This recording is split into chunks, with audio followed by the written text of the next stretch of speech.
Doing a Soul's Bane made me realize how incredibly vulnerable you are without protection prayers. What's normally an easy quest put me in my place hard enough that I had to teleport out and change combat styles, so I want to get 43 prayer. The simplest option would be offering bones to the Chaos Altar deep in the wilderness. It's the same as a Gilded Altar, but it has a 50% chance of saving a bone, effectively doubling the average XP you get from it. 140 dragon bones on a house altar would get me to 43, and is totally safe, and about 70 in the wilderness, but I risk losing some of the bones if I get PK'd. There is a third option. Ensouled Heads. I can buy a bunch of Ensouled Heads, go to the Dark Altar in Kurand, and resurrect the souls within the heads for relatively quick and cheap prayer XP. It'd only take about 60 giant Ensouled Heads, and I did get a Hill Giant Slayer task last time, so we'll be training Slayer too. The problem is these resurrection spells are on the Arceus spellbook, which means we have to get 60% favor with the Arceus house. Fortunately, Arceus favor is both quick and rewarding. All you have to do is bring the correct book to these lazy speed readers and you get 2.5% favor along with an XP tome. The tome gives either magic or runecrafting XP, 11 times your level for magic, 4 times for runecrafting. Pre-Guardians of the Rift, I'd use the tomes on runecrafting without hesitation. In fact, I'd probably train a bit before coming here just so I could squeeze a bit more XP out of the books. Now I place greater value on the magic XP, especially since 11 times your level is kind of a lot at these low levels. I went and got 100% favor while I was here, instead of stopping at 60%. It's quick, so why not? And I went from 39 to 43 magic, so I'd say it was worth it. Now we could train prayer. The method is pretty simple. Cast a spell on the head, purple giant shows up, and you get prayer XP after you kill it. For giants, it's 650 prayer XP per kill. There's also the combat XP you get for killing the thing, and since I'm on a Slayer task, Slayer XP. It's not bad. Banking is easy too, since there's a teleport in the spellbook that takes you right to the library. The altar is just a short run north.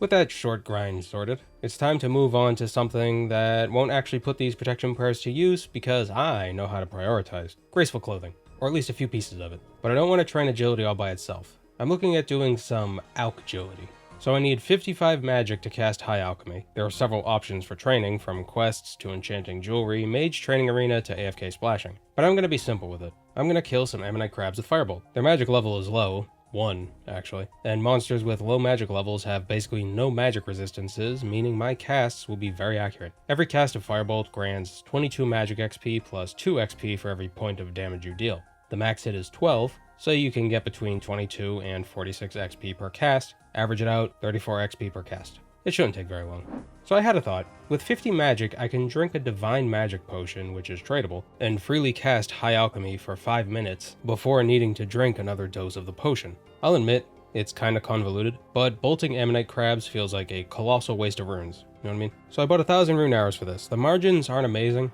but it's profit nonetheless. Redwood shields are surprisingly good too, but they have a smaller buy limit, so they're hard to stock up on. I'm probably doing this inefficiently. I don't know if it's better to alch once you finish an obstacle, then run to the next one, or if you should start running, then alch, and then click the obstacle again. The former is easier since you don't have to click back and forth as much, but in my experience, the easier method is usually the less good one. Over 500 alchs later, and we've got 55 magic. Hey, we can cast High Alchemy for the first time. Place your bets. How many rune arrows will be left in my inventory when I hit 40 agility? 200? 300? 400? What are we thinking? If you said 437 runes, you win. There's a link in the description to collect your reward. If you don't see it, just keep looking. It'll turn up.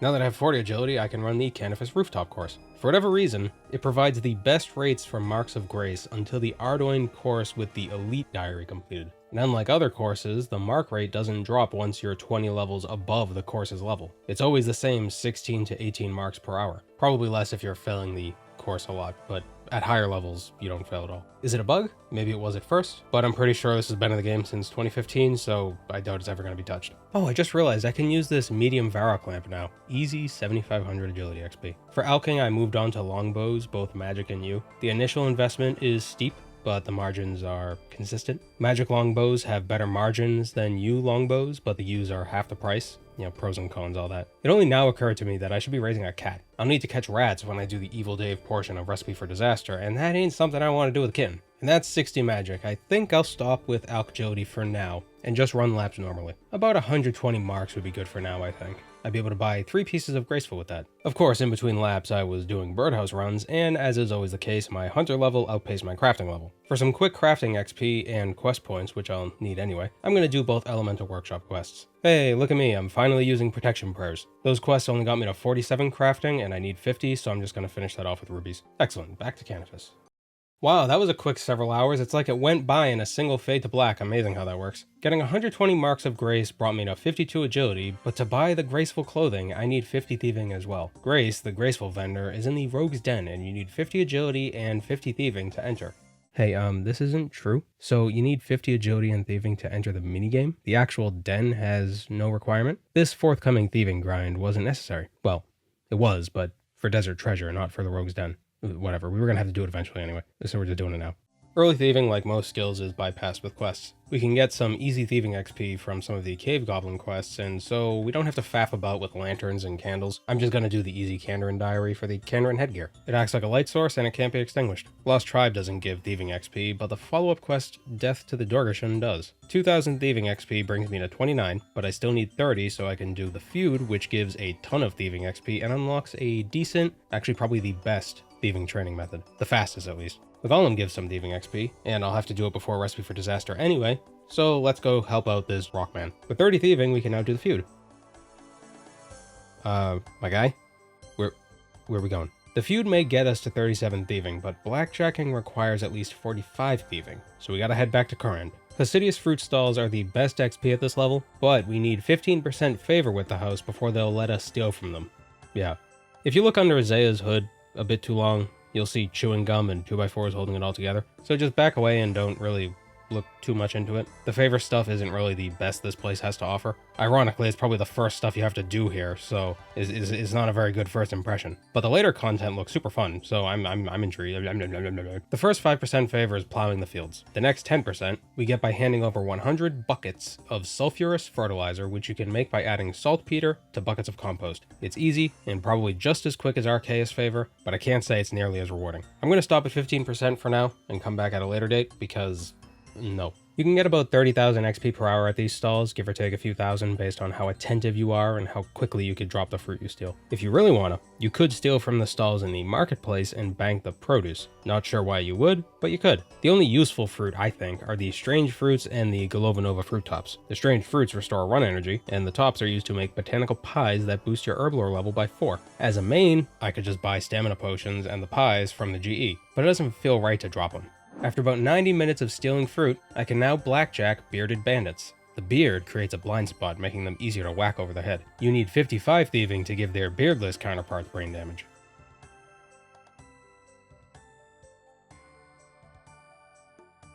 God damn it. Okay, note to self. Have at least 5 health at all times. Bloopers aside, this training method is way faster than fruit stalls. The fastest method until 55 actually, at which point blackjacking the beardless bandits is more XP. Then at 65, blackjacking Menophyte thugs. There's 50.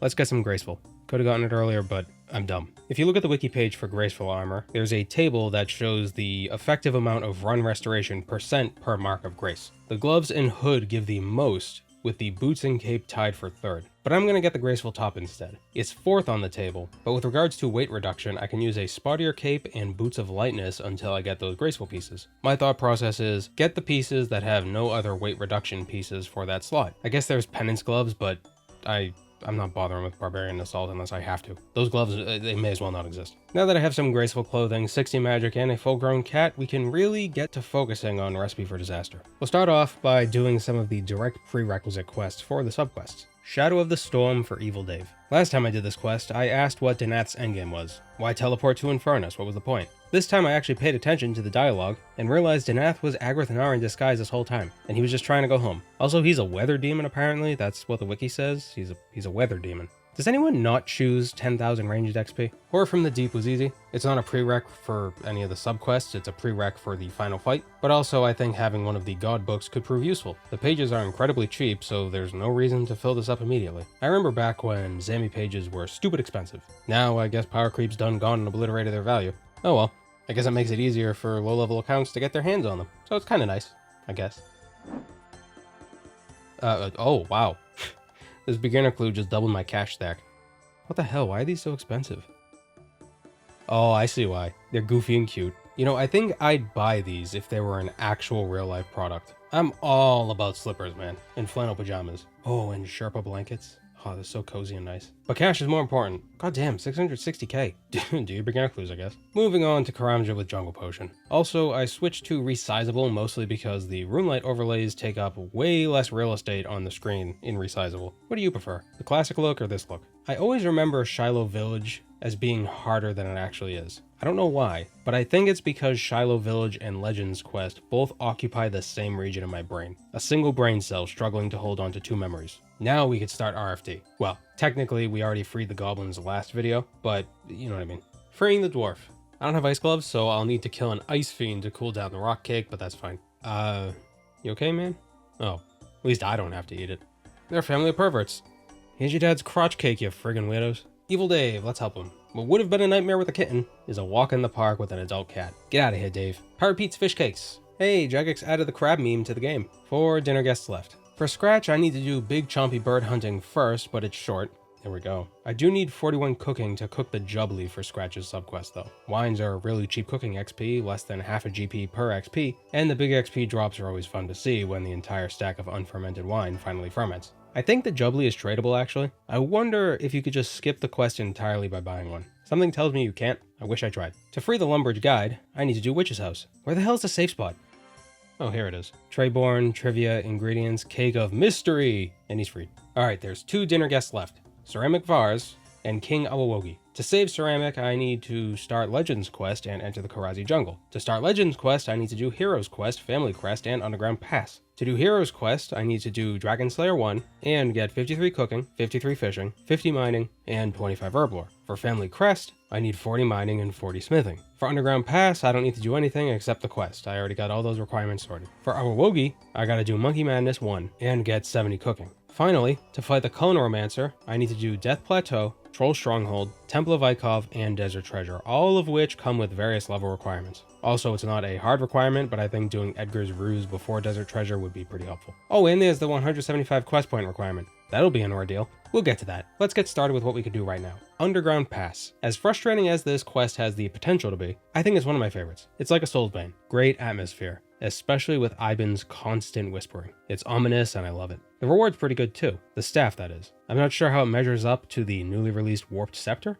but at least it's a guaranteed reward and not a somewhat rare drop. Although even if it's weaker, Ironmen might still prefer that scepter because it uses Chaos Runes instead of Deaths. Oh, serendipity blesses me. I needed to train mining, and Jagex decided to change how shooting stars deplete. They've now got a set timer for each layer, so the number of people mining it doesn't matter. They've effectively added a forestry-esque mechanic to them. The XP is slow, damn slow, but man is it great for scripting and editing. Just click the rock and get to work. I love it. I could go into a long spiel about game design, because I'm totally an expert on the subject, having played several games, but never having made a single one, but I think that's a discussion for a different day. All I'll say is if a large contingent of the player base would prefer training a skill this way, then there might be something wrong with the skill's fundamental gameplay loop. Mining could use some attention. I don't think that's a controversial take. But that was easy. Kinda AFK'd past 50 mining, but hey, more levels never hurt, right? For 40 smithing, I'm gonna do Sleeping Giants and unlock the Giant's Foundry. I don't know how useful this training method will be as a main, but I'll probably spend enough time here eventually to unlock the entire shop. 1 sword after the quest was enough to get me to 40 smithing. Now I can do Family Crest. I think OSRS YouTube psyched me out. I keep expecting a PKer to show up and obliterate me just because I'm near the Edgeville dungeon. Even if I died, so what? I lose like 30k worth of runes, who cares? For Heroes Quest, we need 53 fishing. Lower with boosts. Fly fishing in Shiloh Village would probably be the fastest way of getting there, but it won't be the most fun, for me. I'll fish here until 35, then I'm going to Temperos. I'd much rather solo Temperos. I don't know if it's more or less XP per hour, but I think soloing is more fun. However, it's not really viable to solo until the late 60s due to your catch rate. You gotta time things correctly, and if you don't catch the fish fast enough, it messes up the whole run. There is a different method that skips cooking the harpoon fish, trading permits for fishing XP. I guess it's a bit more XP per hour, but at such a low level, it doesn't really seem to matter much. I'm probably just doing it wrong. 35 to 50 fishing netted me 52 reward permits. I know you get better fish at higher levels, but I need a bit of dopamine after those 22 Temperos kills. Loot isn't amazing. Those silver bars would be nice on an Ironman, I guess. A little bit of crafting XP. And where's the XP drop? There it is. 62,400 XP from Jugs of Wine. It only got me to level 51 cooking, but I can boost with a Chef's Delight and get 53 that way. Oh, and I'll be using an Admiral Pie to boost from 50 fishing. But before we become a hero, we gotta kill a dragon. Wow, this quest is really easy when you have protection prayers and potions and good food and a decent weapon. Last thing we need for Heroes quest is 25 herblore. Guam Tower is really cheap and easy to make, so I'm doing that. You'd think killing a dragon would make me a hero, but fishing in lava, getting some armbands, and killing a rare bird is the true way to test your mettle. I'm back, you gnome shits. You hired gun, just point me in a direction. Ape Atoll? Got it. This isn't an atoll, this is just an island. Oh my god, these gnomes and their demons. God damn it, gnomes, stop killing it so I can kill it. It's healing when you get the last— you son of a— I came back with ranged, maybe that'll work better. It didn't work better. You little assholes want to kill the demon? Fine, go right ahead. I'm gonna wait over here. Come on, get the last hit. Come on. Oh, thank you. Man, I've done this quest like 10 times and never had this much trouble before. For Dairo's training, I'm gonna go with strength and stamina. He looks like a beefcake who knows a thing or two about stamina. 47 strength, 46 HP, 50 attack, and 44 defense. Since I need 70 cooking to save Awowogei, or less with boosts, I'm gonna do Taibo Wanai Trio and try cooking Karambwans. You can one-tick them, so the upper limit for XP per hour is stupidly high. I might burn too many though, we'll have to see how that goes. Oh, I'm poisoned, the poison's so strong. Please, give me the XP, I don't want to have to run back here. Damn it, why doesn't this quest just give you the XP normally? Tamayu, the XP, quick, got it. Castle Wars, bank, eat, oh. I didn't make it. Let's sell my stockpile of birds and nests from birdhouse runs. 1.5 mil, not bad. We're gonna use this to buy a bunch of Karambwans and see just how many I burn at my level. Yeah, it's about half. Too many for my liking. Here's what I'll do instead. 1,000 wines. It won't get me to 66 cooking. I can just boost to 70 with a Chef's Delight, but it'll get me kinda close. After these 1,000, I'll try Karambwans again. If I burn less than, say, 8 per inventory, I'll cook the rest of them. Otherwise, I'll make more wines. So the wines got me to 61. Now I'm gonna go try cooking those Karambwans. So I don't know why I didn't record it, but I ended up cooking the Karambwans, burning only about a quarter of them. It wasn't enough to get me to 66, so I'm just finishing up with the raw fish I got from Temperos. Man, those snakes were a pain in the ass to kill, but I got 2 corpses just in case I burn one. See, that's why I got the second. I love this game. Do not burn this one. Good. Here's your gross snake, Awowogei. Choke on it. Okay, last guess. Ceramic Varze. First, we need to start Legends quest by having a quick chat with Urkel. I don't have the levels to finish this quest just yet, but that's fine, we'll get around to it later. I'll sketch the map for the quest while I'm here getting the vanilla beans though. I have painful memories of getting to this forest and all my charcoal breaking and then having to leave and then my papyrus breaking and ugh. This only happened one time and it was back in the 4x3 monitor days, but it stuck with me, so once bitten twice shy with this quest. Why is the evil chicken on the moon? Oh, combat achievement. Neat. This is one of those foods I wouldn't want to try, not because I'm afraid it'd be gross, but because I wouldn't want to love it. Imagine the best food you've ever had, but to make it, you need to kill a talking chicken, a fire-breathing dragon, and find a wish-granting fairy to give it that crispy top layer. Oh, and you need to grind your own corn flour. What a chore. Couldn't be just a normal creme brulee, you bougie bastard. Alright, everyone's rescued. All I need to do is defeat the Cullen Romancer, but I only have 121 quest points. You need 175 to fight him. Time for a montage.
Well, that was fun. It made me giggle, so that was more than enough reason to spend way more time than necessary on it. Ironically, the climax of this whole adventure is the least climactic part of it. It's just a boss fight, and a rather simple one at that. Sure, you can't use prayers while fighting the bosses, but you can leave and restock between each one, so it's not all that difficult. Although I will say Agrith Nana took a few attempts. He hits hard and fast and has high defense. Unlike the other bosses, he's got a magic level above 1, but he deals a mix of magic and melee damage, so you want to wear high magic defense gear or high melee defense gear. Whichever you choose, you'll have a negative magic attack bonus. Pair that with his high magic level, and you're looking at low magic accuracy, so you can't really use magic against him. I didn't try, I should have, just to test it out, because I have a feeling it might have not been less accurate than melee, but oh well, I wasn't thinking. After dying a few times, I came in with melee armor, a super combat potion, Karambwan's food, and several rings of recoil. A bit of lucky RNG got me through it by the skin of my teeth.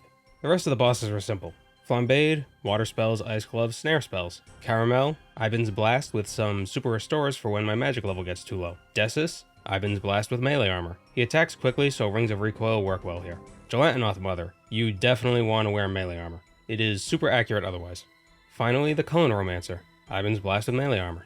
Simple, and that's Recipe for Disaster. And look at these snazzy new gloves. They're not the best in slot gloves for all scenarios anymore, but they're well-rounded, applicable for any scenario, and have no negative stats. They'll certainly be my best in slot gloves for the foreseeable future.